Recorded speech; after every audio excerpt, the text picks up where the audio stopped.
Bismillahirrahmanirrahim. Assalamualaikum warahmatullahi wabarakatuh. Waalaikumsalam warahmatullahi wabarakatuh. Selamat siang. Siang. Jadi terima kasih sudah meluangkan waktu untuk hadir pada wawancara ini. Nah, sebelumnya perkenalkan, nama saya Saryani Effendi. Saya akrabnya disapa Arin. Dan saya di sini merupakan interviewer dari perusahaan PT Amanah Jaya Distribusi. Dan di sini saya akan memandu proses wawancara Anda pada hari ini. Nah, mungkin sebelumnya Anda juga boleh memperkenalkan diri Anda terlebih dahulu. Baik, terima kasih atas kesempatannya. Izinkan saya memperkenalkan diri saya. Nama saya Siti Kumaira Tokalimpo. Saya akrabnya dipanggil Indi. Oh ya, baik. Sebelumnya bagaimana kabar Anda hari ini? Alhamdulillah, kabar saya baik. Jadi bagaimana perjalanan tadi menuju ke sini? Apakah lancar ataupun ada gangguan mungkin? Sejauh ini perjalanan saya cukup lancar, cuman ada beberapa kendala karena macet tadi di daerah lampu merah. Oh ya, baik. Jadi apakah Anda sudah sempat makan siang sebelum ke sini? Sudah. Oh ya. Jadi di sini saya ingin menyampaikan bahwa tujuan dari wawancara ini adalah untuk mendapatkan gambaran mengenai diri Anda agar perusahaan kami bisa mengetahui kandidat yang sesuai dengan harapan. Nah, wawancara ini akan berlangsung kurang lebih sekitar 45 menit. Di sini saya akan bertanya dan Anda bisa menjawab berdasarkan pengalaman-pengalaman Anda yang telah Anda lalui. Untuk proses wawancara ini saya izin untuk mengambil dokumentasi, baik itu berbentuk video maupun audio. Apakah sekiranya Anda mengizinkan? Ya. Baik, selanjutnya juga jikalau ada pertanyaan yang menurut Anda sensitif dan kurang mengenakan untuk Anda jawab, Anda bisa bilang kepada saya dan kita akan melewatkan pertanyaan tersebut. Baik, apakah Anda sudah siap? Siap. Baik, jika Anda sudah siap, maka kita akan memulai wawancara ini. Nah, kita mulai dari pertanyaan pertama. Bisakah Anda menceritakan tentang diri Anda? Bisa. Ya, silahkan. Baik, saya akan memulainya. Saya adalah lulusan SMA, salah satu SMA di Kabupaten Luhut Timur, yaitu SMA 1 Luhut Timur. Dan saya juga sangat menyukai organisasi, karena saya menganggap organisasi itu sebagai wadah tempat saya untuk belajar bagaimana menjadi seorang pemimpin dan juga bagaimana saya dapat meningkatkan rasa percaya diri saya. Dan saya juga menganggap bahwa organisasi ini adalah salah satu fasilitator di mana saya bisa menambah lebih banyak pengalaman saya di bidang organisasi. Baik. Di sini saya sempat juga membaca CV resume yang Anda berikan kepada saya, dan di sini Anda mencantumkan beberapa keahlian. Jadi di sini saya ingin bertanya mengenai sedikit keahlian Anda ini. Jadi bisa Anda jelaskan kepada saya? Di sini kan Anda mencantumkan tentang dapat mengoperasikan Microsoft Office, itu Word dan Excel. Jadi di sini saya ingin bertanya, bagaimana Anda bisa mengetahui kalau Anda sudah cukup ahli dalam mengoperasikan Microsoft Office ini? Pandangan saya kenapa saya mencantumkan hal itu karena pengalaman kemarin saya sempat menjadi seorang sekretaris dan juga hal seperti itu diharuskan untuk saya sebagai seorang sekretaris mengetahui tentang penggunaan Word dan Excel, sehingga menurut saya sejauh ini pemahaman saya tentang Word dan Excel itu sudah cukup baik sih. Oh ya, baik.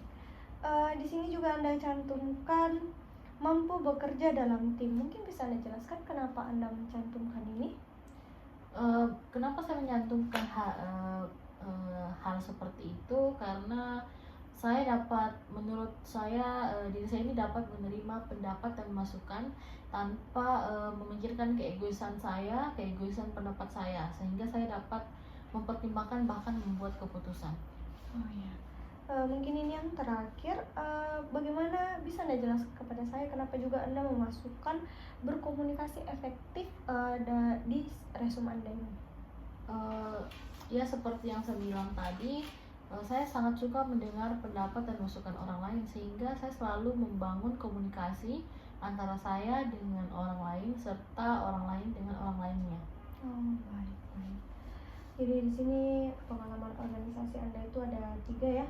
Ada Palang Merah Remaja sama ada 2, Palang Merah Remaja sama MPK.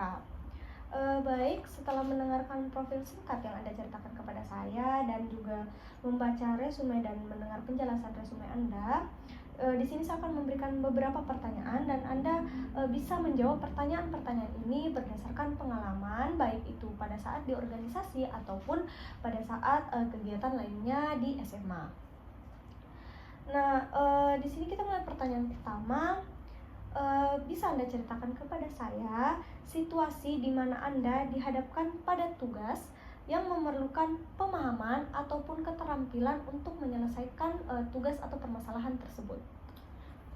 Pada saat itu saya sempat menjabat menjadi sekretaris MPK, di mana tugas dari seorang sekretaris mengharuskan untuk mengetahui tentang perangkat-perangkat lunak seperti Word dan Excel, sehingga situasi sulit yang saya hadapi pada saat itu ketika saya harus membuat laporan penanggungjawab akhir tahun kepengurusan saya yang akan diserahkan ke pihak sekolah. Baik, baik. Jadi menurut Anda, apa tugas Anda dalam menyelesaikan tugas yang sesuai dengan pengetahuan yang Anda miliki? Saya harus membuat laporan penanggungjawab itu dengan susunan yang sudah diatur, laporan di mana laporan tersebut bisa diterima oleh pihak sekolah, seperti itu.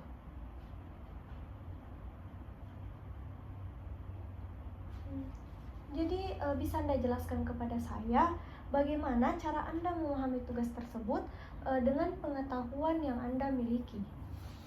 Pada saat itu pengetahuan saya tentang penggunaan Microsoft Office ini sangat dibilang cukup terbatas. Soalnya saya masih awam dalam hal itu, sehingga saya mencari solusi untuk diri saya bagaimana agar saya lebih tahu lebih dalam tentang Word dan Excel ini. Pada akhirnya saya belajar melalui kakak kelas saya, kepengurusan sebelumnya, dan juga melalui YouTube.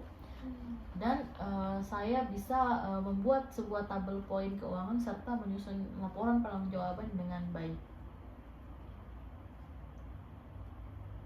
Jadi bisa Anda ceritakan kepada saya apa hasil yang Anda dapatkan dari pengetahuan yang Anda miliki?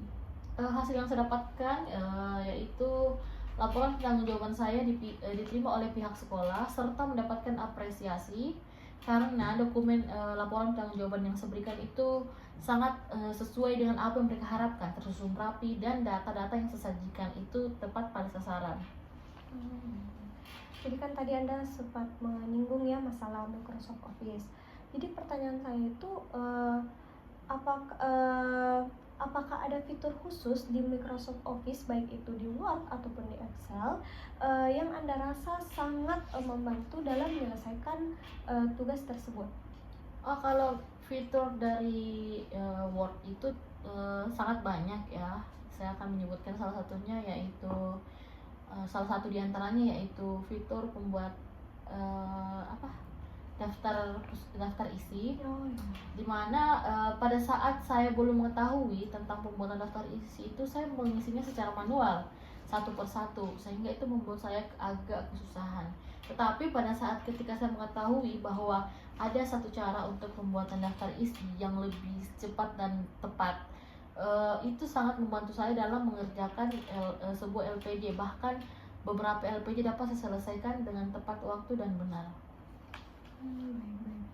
Jadi bagaimana cara Anda untuk memastikan laporan yang Anda kerjakan itu sudah sesuai dengan format yang sekolah berikan? Yaitu kembali saya melihat draft-draft kepengurusan yang lama. Saya meminta mantan sekretaris MPK memberikan contoh file, contoh draft bagaimana pembuatan laporan penanggungjawab pada saat itu.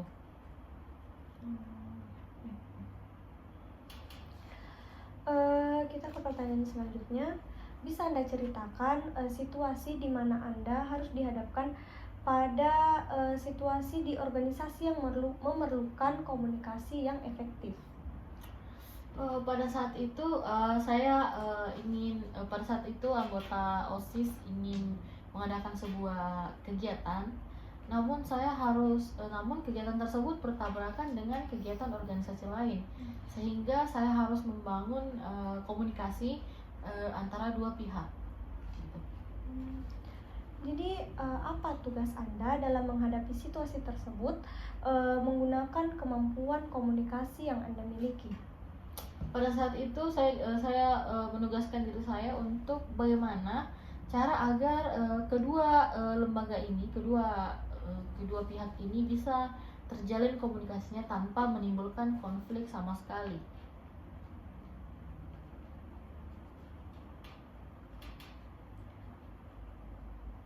Jadi bagaimana cara Anda untuk berkomunikasi dalam menyelesaikan tugas atau mengatasi situasi yang Anda jelaskan tadi? Yang saya lakukan pada saat itu saya mengadakan sebuah perkumpulan, bisa dibilang rapat lah, antara anggota OSIS dengan organisasi lain, yang dimana kegiatan mereka itu saling bertabrakan, hingga saya memberikan solusi dan masukan bagaimana kalau kita melihat mana kegiatan yang didahulukan terlebih dahulu, sehingga saya juga menerima pendapat dan masukan dari mereka gitu. Jadi apa hasil yang Anda dapatkan atau hasil yang Anda capai melalui komunikasi yang Anda lakukan terhadap anggota tim Anda? Setelah saya melakukan perundingan, diskusi, pada saat itu akhirnya kedua acara itu dapat berlangsung walaupun ada salah satu kegiatan yang harus mengalah gitu. Tetapi hal seperti itu tidak menimbulkan konflik karena komunikasi yang saya bangun di antara mereka itu cukup memuaskan karena saya meminta pendapat serta masukan di antara dua pihak gitu. Nah, tadi kan Anda sempat menyinggung kalau Anda itu melakukan rapat untuk menyelesaikan konflik jadwal. Nah, jadi pertanyaan saya itu bagaimana caranya Anda bisa memutuskan siapa yang hadir di rapat tersebut? Simpel saja, pada saat itu saya memutuskan setiap perwakilan yang saya maksud ini adalah pengurus-pengurus inti mereka untuk hadir pada rapat pada saat itu. Jadi kalau menurut Anda sendiri bagaimana cara Anda untuk melihat bahwa pengurus-pengurus inti itu atau para anggota rapat itu merasa pendapatnya mereka didengarkan dan mereka merasa adil dengan keputusan yang Anda ambil?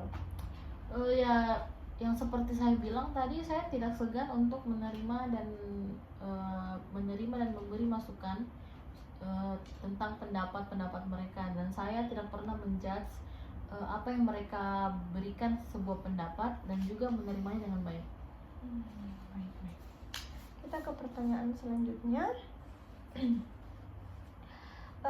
Bisa Anda ceritakan situasi ketika Anda diberi pekerjaan dengan tenggat waktu yang sangat singkat ataupun tenggat waktu yang saling berdekatan? Oke, saya cerita kembali pengalaman saya ketika saya menjabat menjadi seorang ketua PMR, di mana pada saat itu ada dua kegiatan yang akan saya adakan di minggu yang sama, sehingga saya harus melakukan bagaimana kedua acara ini tetap berlangsung tanpa mengurangi kualitas dari acara tersebut.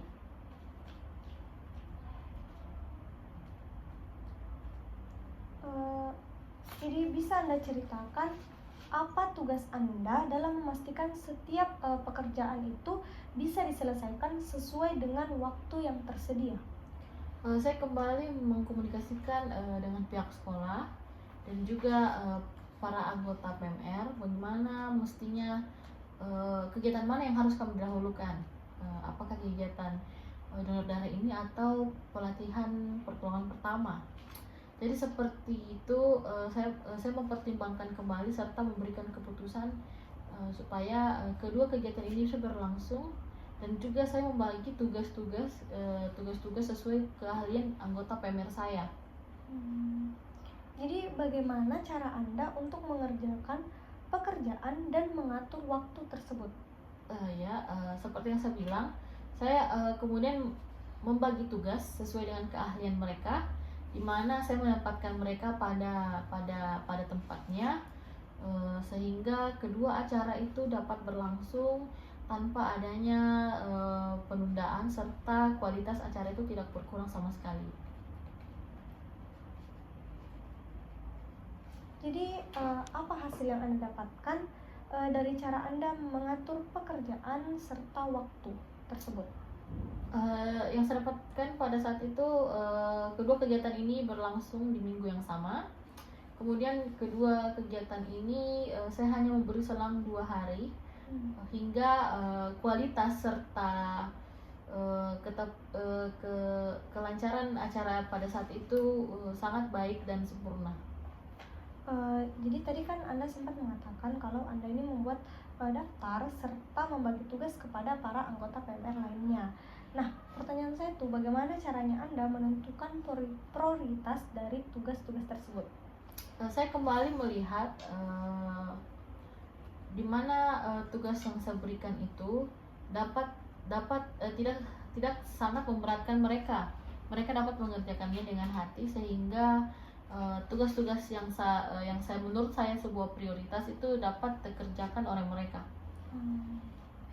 Baik, apakah Anda pernah merasa ada di situasi di mana ini Anda merasa kalau tenggat waktunya itu terlalu sempit, dan bagaimana Anda mengatasi tekanan itu dalam situasi tersebut? Kalau terlalu sempit sih tidak, cuman saya hanya memastikan bahwa anggota-anggota saya atau kepanitiaan pada kegiatan itu tidak keteteran dan tak merasa lelah begitu. Jadi mereka mengerjakannya dengan senang hati tanpa ada tekanan gitu, seperti itu.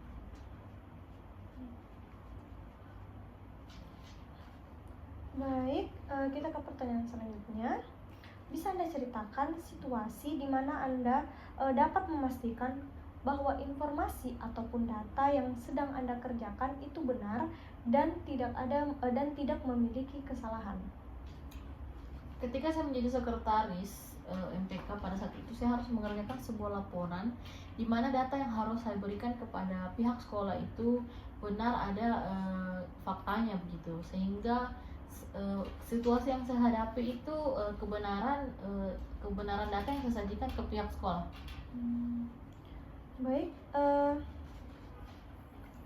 apa tugas Anda dalam memastikan bahwa data atau informasi yang sedang Anda kerjakan itu sudah benar atau tepat?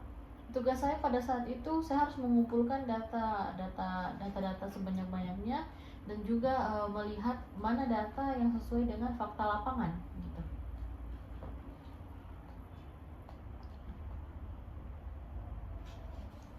Jadi bagaimana cara yang Anda lakukan untuk memeriksa ulang serta memastikan bahwa semua data atau informasi yang Anda kerjakan itu semuanya sudah benar?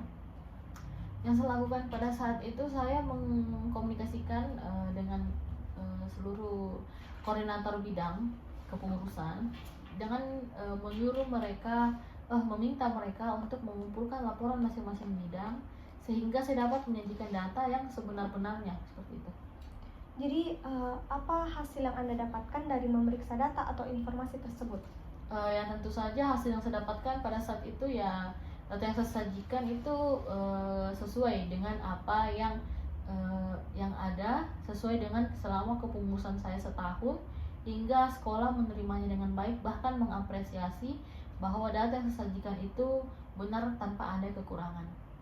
Nah, jadi tadi memang Anda sudah ceritakan kepada saya bahwa Anda ini cukup teliti dalam mengerjakan, dan Anda sudah cukup detail untuk memeriksa tugas ataupun informasi yang sedang Anda kerjakan. Nah, jadi pertanyaan saya itu, apakah Anda memiliki sistem tertentu untuk meminimalkan kesalahan dalam pengerjaan laporan ataupun yang lainnya?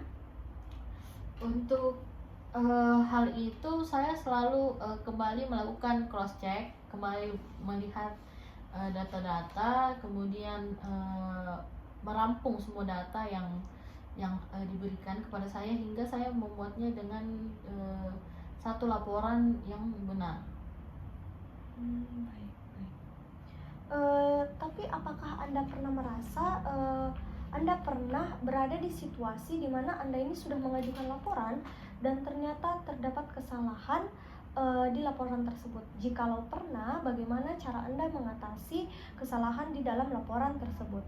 Pernah ketika saya menjadi koordinator bidang, ya sama yang seperti dilakukan sekretaris saya kepada koordinator bidang lainnya. Sekretaris saya meminta laporan per bidang seperti itu, hingga laporan yang saya sajikan itu tidak terlalu akurat, hingga saya harus mengoreksinya kembali dan mengkajinya lebih baik. Kita ke pertanyaan selanjutnya.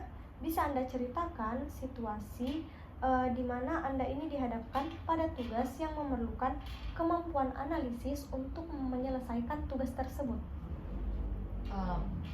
Pada saat itu saya menjadi ketua MPK lagi.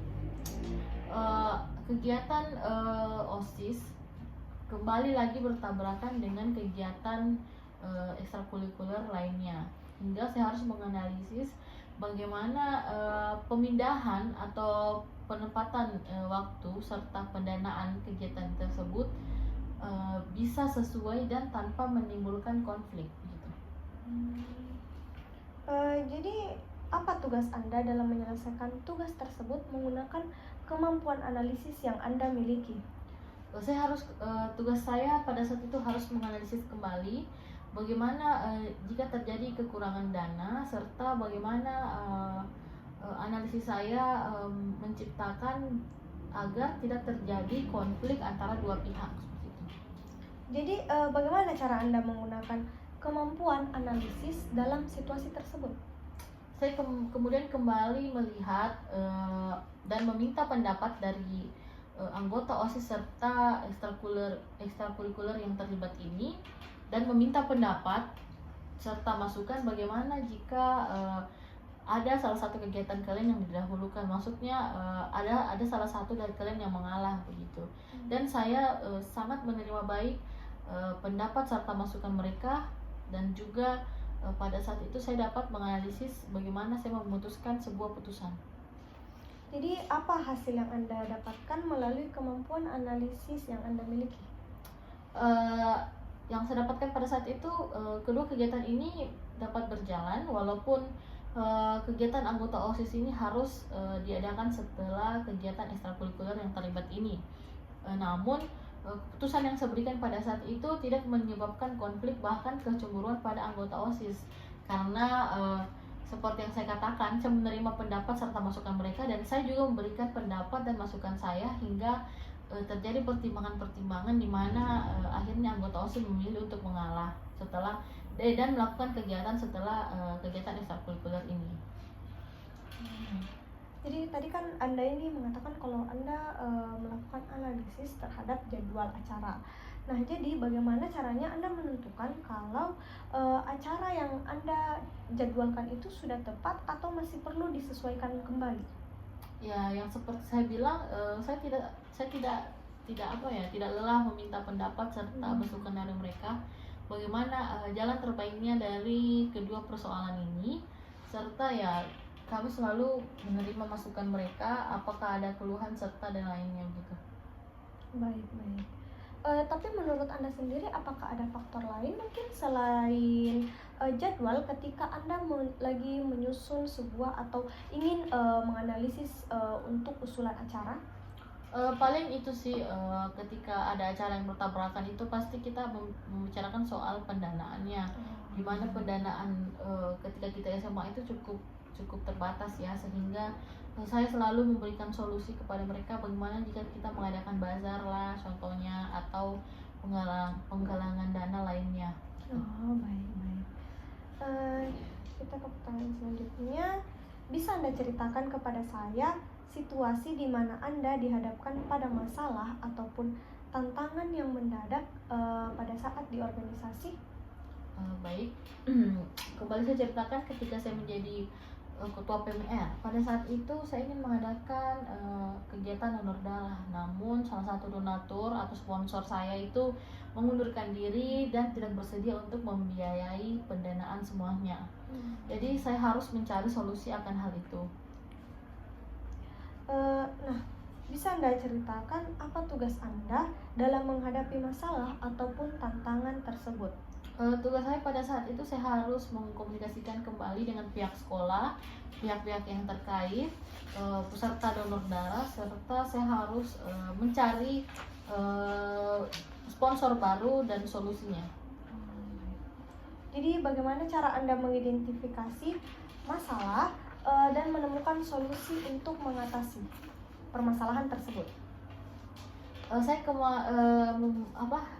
membangun komunikasi dengan organisasi luar dan juga komunitas-komunitas, serta membicarakan hal ini ke pihak sekolah guna untuk bisa mendukung bagaimana kegiatan ini bisa berjalan. Dan seperti yang saya bilang, saya ini kan anak organisasi, sehingga saya mempunyai banyak relasi di mana ketika saya meminta bantuan, selalu ada kenalan-kenalan yang dapat membantu. Pada akhirnya saya menemukan sponsor baru gitu. Jadi bisa Anda ceritakan kepada saya apa hasil yang Anda capai atau hasil yang Anda dapatkan setelah menerapkan solusi untuk menyelesaikan permasalahan pemundurannya sponsor tersebut? Yang saya hasilkan pada saat itu ya kegiatan saya berjalan sesuai dengan dugaan dan estimasi waktu, serta kami mendapatkan sponsor baru yang kami pastikan kembali bahwa pada saat Hamin berapa dia tidak mengundurkan diri agar tidak terjadi kesalahan untuk kedua kalinya gitu. Oh baik, di sini saya ingin memperjelas sedikit pada saat sponsor utama dari acara donor darah itu mundur, bagaimana caranya Anda menemukan sponsor baru? Apakah memang Anda sudah memiliki persiapan ataupun memang secara mendadak saja Anda mendapatkan sponsor tersebut?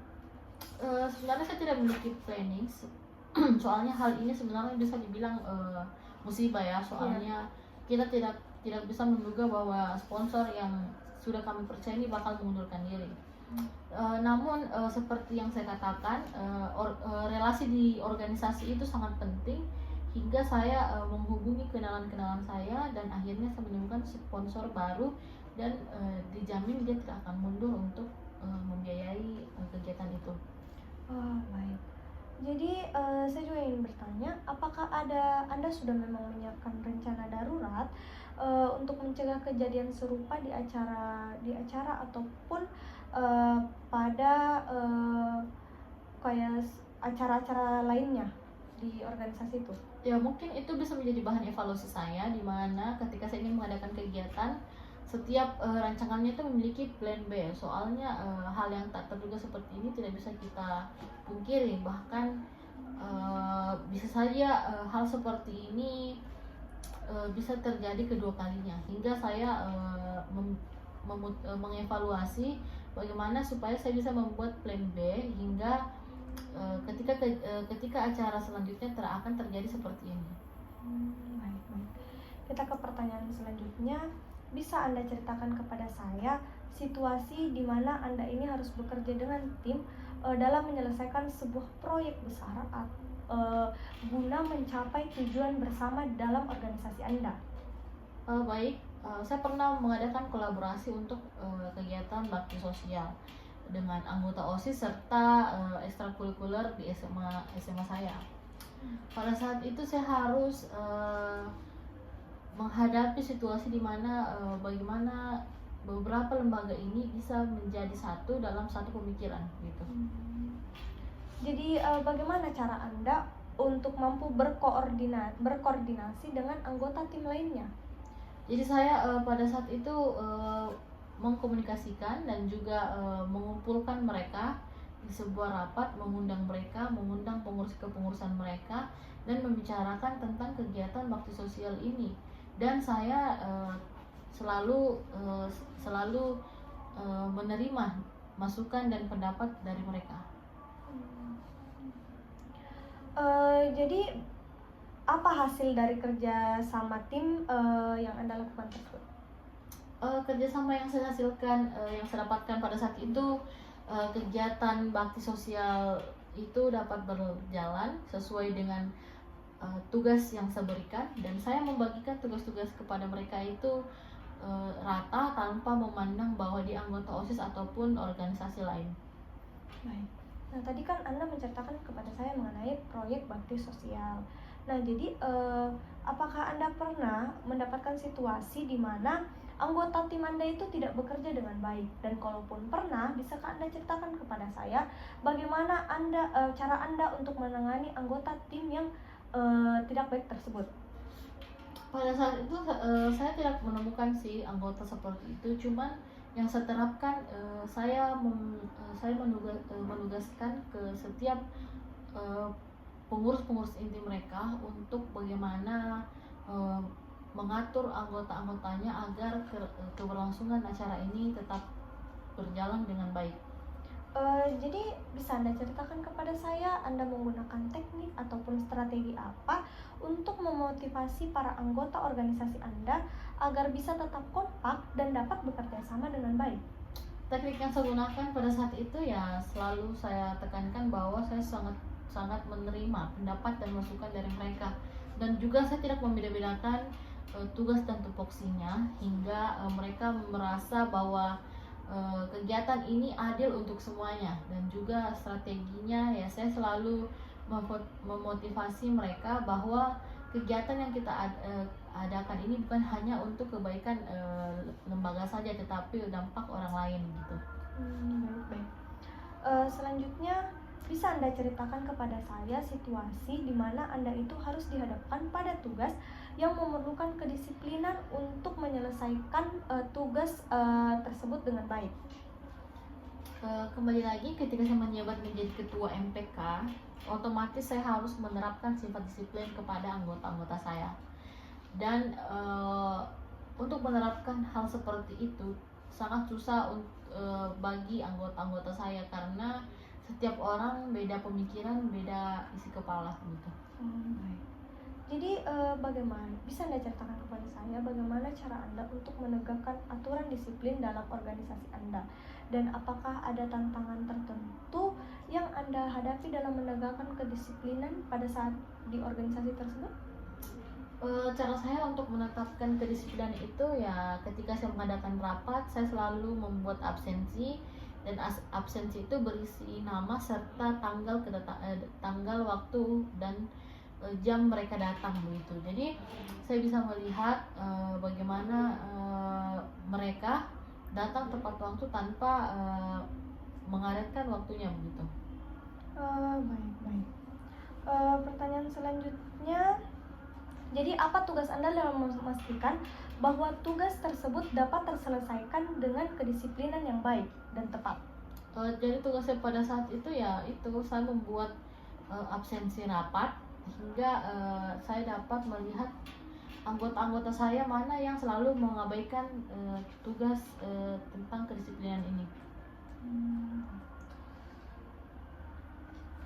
Jadi bagaimana cara Anda menerapkan kedisiplinan dalam menjalankan tugas tersebut? Saya selalu mengadakan rapat setiap minggu, dan saya mengkalkulasi bagaimana tiap minggu perkembangan mereka, apakah mereka sering terlambat atau tidak. Dan mereka yang selalu terlambat, saya akan mengevaluasi secara face to face, secara personal, supaya tidak ada ketersinggungan yang terjadi. Baik. Nah, di sini jika misalkan Anda memiliki anggota, apakah pada saat rapat tersebut itu Anda mendapatkan anggota yang memang tidak dapat melaksanakan kedisiplinan dengan baik, dan kalaupun Anda mendapatkan anggota tersebut, bagaimana cara Anda untuk mengatasi dan memberitahu tentang ketidakdisiplinannya tersebut? Tentu saja setiap lembaga itu pasti ada kekurangannya, dan saya mendapati kekurangan kedisiplinan itu di salah satu anggota saya. Hingga berapa kali saya tegur, saya berikan dia SP1, SP2, bahkan sampai SP3, dia tetap menerapkan sifat ngaret itu, hingga saya memberhentikan dia dari anggota MPK. Dan saya dengan hal itu saya dapat memperlihatkan kepada anggota MPK lainnya bahwa kedisiplinan di organisasi ini sangat penting dan menjadi pembelajaran untuk mereka begitu. Baik. Jadi bisa Anda ceritakan kepada saya apa hasil yang Anda dapatkan atau yang Anda capai melalui penerapan kedisiplinan yang Anda lakukan di organisasi Anda? Anggota MPK pada saat itu menjadi lebih disiplin dan juga tepat waktu, serta kinerja mereka itu meningkat karena setiap ada kegiatan yang dilakukan itu selalu tepat pada waktunya, dan juga mereka selalu menetapkan sifat disiplin, bahkan rapat-rapat kecil pun mereka tetap disiplin gitu. Baik. Kita ke pertanyaan selanjutnya. Bisa Anda ceritakan situasi di mana saat Anda dihadapkan pada suatu perubahan mendadak pada saat di organisasi? Baik, saya pernah mengalami situasi itu ketika saya menjabat menjadi ketua PMR. Ketika pada saat itu saya ingin mengadakan pelatihan pertolongan pertama, namun salah satu pemateri itu ingin mengundur waktu karena sebuah kegiatannya yang bertabrakan dengan pelatihan itu. Jadi pertanyaan selanjutnya, apa tugas Anda dalam menghadapi perubahan tersebut? Tugas saya yaitu saya harus membangun komunikasi dengan pihak sekolah serta peserta-peserta pada pelatihan itu, dan juga mengkomunikasikan kembali kepada pemateri apa alasan dibalik kegiatan yang lebih penting itu, apakah sangat penting atau hanya karena kemalasan dari pemateri itu. Jadi bagaimana cara Anda untuk menyesuaikan diri dengan perubahan atas situasi tersebut? Saya harus menerima bahwa alasan yang diberikan oleh pemateri itu cukup bisa diterima. Soalnya memang pada saat itu kegiatan pemateri ini cukup penting daripada kegiatan pelatihan, hingga akhirnya saya harus memutuskan bahwa kegiatan ini harus ditunda gitu. Nah, pada saat terjadinya perubahan jadwal yang secara mendadak ini diundur oleh pemateri, jadi bagaimana cara Anda untuk berkomunikasi pada pihak peserta atau pada pihak anggota organisasi Anda yang lain, dan untuk memastikan kalau semua pihak itu mengetahui perubahan yang terjadi? Ya, saya kembali lagi mengkomunikasikan bahwa kegiatan pelatihan pertolongan pertama itu terpaksa harus diundur karena ada kesalahan teknis, dan saya menjelaskan bahwa alasannya itu seperti ini karena pematerinya ada kegiatan yang lebih penting yang bertabrakan, dan apa yang saya sampaikan kepada mereka itu dapat mereka terima, dan juga kegiatan itu akhirnya berpindah jadwal seperti itu.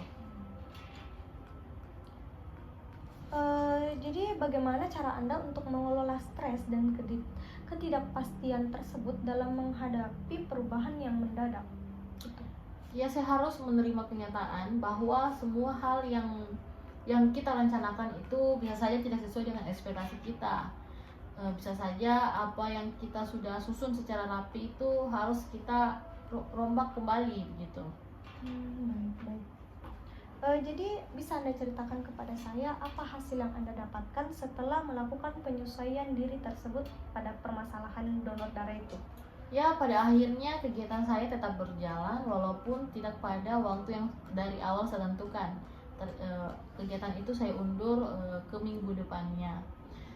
Terus hasil yang saya dapatkan ya itu karena berkat komunikasi yang sebangun, para peserta juga memaklumi serta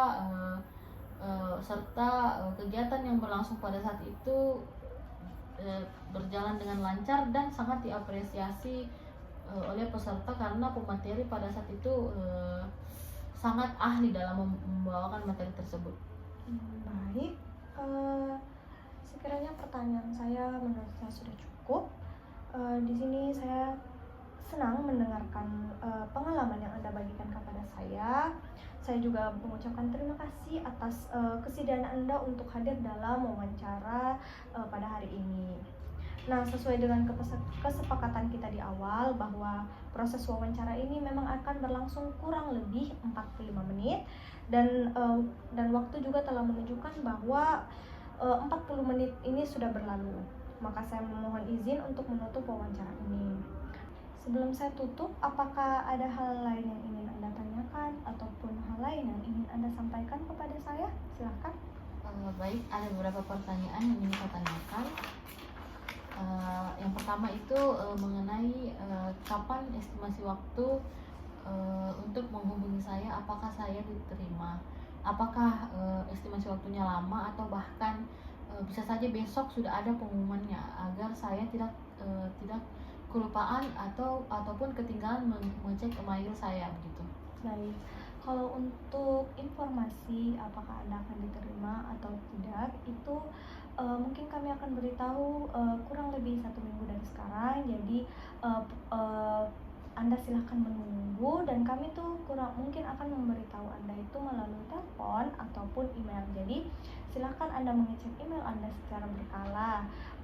Dan kami mengusahakan memang untuk batas maksimal pemberitahuan hasil itu akan berlangsung selama 1 minggu, seperti itu. Baik, pertanyaan selanjutnya, apakah jam kerja pada perusahaan ini sesuai dengan jam kerja pegawai negeri pada umumnya, seperti 6 hari kerja atau 5 hari kerja, atau bahkan perusahaan ini memiliki jam kerjanya tersendiri seperti itu? Baik, seperti yang Anda ketahui bahwa memang tugas Anda di sini adalah merupakan staf administrasi gudang, maka tentu saja kami tetap mengedepankan kesejahteraan para karyawan dan staf kami. Jadi untuk aturan hari kerja di sini itu hanya berlangsung selama 5 hari, karena hari Sabtu dan Minggu itu kami akan meliburkan para staf dan karyawan kami, seperti itu. Apakah ada gaji ada tambahan jika kita melakukan lembur, apalagi ini lemburnya dibilang di luar jam kerja seperti itu? Ya, baik.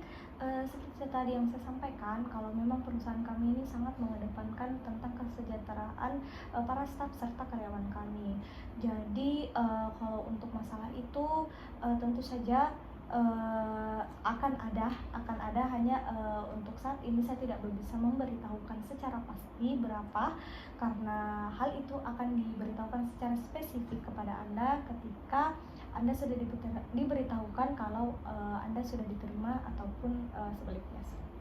Apakah perusahaan ini bisa memberikan cuti atau bahkan izin ketika salah satu karyawannya tidak bisa ikut gitu, ketika tidak bisa Baik. dapat kerja? Oh iya, baik. Jadi memang kalau di perusahaan kami memang kami menyediakan batas-batas untuk mengambil cuti dengan acara-acara tertentu. Uh, Kalau untuk pastinya berapa hari batasnya itu akan tergantung dari kebijakan perusahaan. Jadi hal itu pasti akan diberitahukan kepada Anda secara spesifik setelah Anda menerima pengumuman hasil wawancara Anda, seperti itu. Jadi saya harapkan Anda sabar untuk menunggu hasil wawancara Anda, dan setelahnya akan dijelaskan secara spesifik bagaimana sistem kerja di perusahaan kami, seperti itu. Saya juga menanyakan, apakah perusahaan ini menyediakan fasilitas seperti makan siang atau bahkan kopi di pagi hari untuk karyawan dan stafnya? Apakah fasilitas atau benefit ini ada pada perusahaan ini? Baik, jadi kalau untuk seperti makan siang, kopi di pagi hari, kami menyediakan, dan bahkan kami juga menyediakan snack di pagi hari, seperti itu. Jadi jika memang Anda sudah diterima menjadi staf kami, tentu saja kami selalu mengedepankan tentang kesejahteraan para staf dan karyawan kami. Jadi untuk hal-hal seperti itu perusahaan yang akan menanggung, seperti itu. Kalau tentang mes atau tempat tinggal bagi karyawan atau staf perusahaan, apakah perusahaan menyediakan hal tersebut? Baik, kalau untuk di bidang Anda kami belum menyediakan mes atau rumah tempat tinggal untuk para karyawan kami, seperti itu. Kalau untuk pertanyaan terakhir ini, saya ingin menanyakan apakah ada tangguhan BPJS ataupun angsuran kesehatan untuk pegawai atau staf, serta apakah ada tangguhan untuk karyawan yang memiliki anak atau bahkan istri begitu? Baik, untuk tangguhan kesehatan kami akan menanggung selama Anda bekerja di sini. seperti itu. Jadi seperti tanggungan kesehatan, jikalau ada kecelakaan kerja itu akan ditanggung oleh perusahaan. Tapi selama Anda bekerja di sini saja. Dan kalau untuk masalah pembiayaan anak, sekolah itu di luar dari tanggung jawab perusahaan kami. Gitu. Terakhir, maaf ya, apakah ada masa kontrak ketika kita diterima, misalnya kontrak pertama itu 5 tahun, kemudian melihat kinerjanya lagi, apakah akan ditambahkan atau bahkan diberhentikan seperti itu? Baik, kalau untuk kontraknya tentu saja ada, namun saya belum bisa memberitahukan Anda secara spesifik karena itu masih bagian rahasia dari perusahaan. Tentu saja Anda akan dijelaskan secara rinci dan spesifik serta detail setelah Anda menerima pengumuman hasil wawancara Anda. Jadi saya harap Anda menunggu terlebih dahulu dan info selanjutnya pasti akan kami beritahukan. Terima kasih telah menjawab pertanyaan saya. Harapan saya sangat besar kepada perusahaan ini untuk menerima saya, karena selain perusahaan ini menjadi perusahaan impian saya untuk bekerja, perusahaan ini juga sangat saya harapkan sebagai tempat saya untuk bagaimana melanjutkan hidup ke depannya. Dan juga saya sangat berharap untuk diterima karena melihat dari CV dan resume saya serta hasil wawancara saya yang menurut saya sangat baik. Semoga perusahaan ini dapat menerima saya seperti itu. Baik, terima kasih dan saya harap Anda selalu berpikir optimis. Jika masih ada hal yang ingin Anda tanyakan untuk lebih lanjut dan lebih jelasnya setelah wawancara ini, Anda silakan menghubungi perusahaan kami melalui email yang telah kami cantumkan di media sosial kami. Nah, segala informasi yang kami sampaikan akan secara berkala kami sampaikan di media sosial kami. Sekali lagi terima kasih dan semoga hari Anda menyenangkan. Sekian, wassalamualaikum warahmatullahi wabarakatuh. Waalaikumsalam warahmatullahi wabarakatuh.